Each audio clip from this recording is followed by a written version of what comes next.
Yeah, my study of computerization, I think, is I think it's a new foray into thinking about the role of investment in human capital among older workers. The reason computerization is a kind of nice thing to study because computers have become ubiquitous in all kinds of different work settings, but different kinds of workers use computers more intensively or less intensively, or sometimes not at all.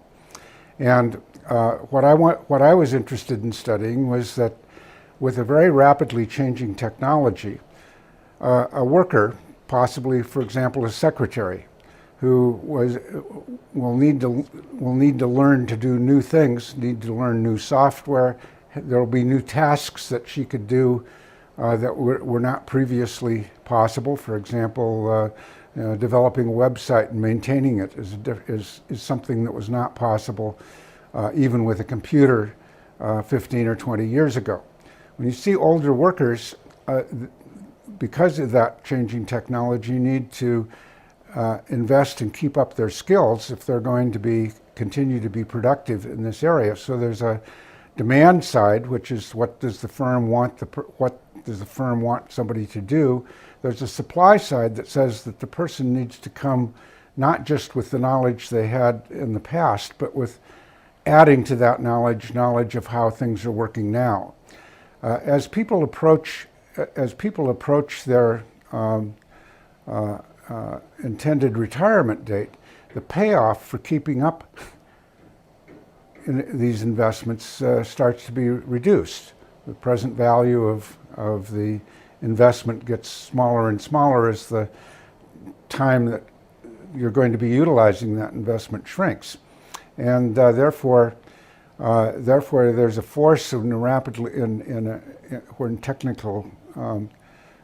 technology is advancing rapidly in the job that you're doing for you to tend to retire early. Now there's an exception to that, which would be for workers for whom the new technology actually enhances their ability to work. Academic researchers like us are good examples of that, where the kind of things that I can do in my research are greatly enhanced by the computer. And I think one of the open questions for the future and for workers in developing countries and so forth is the extent to which the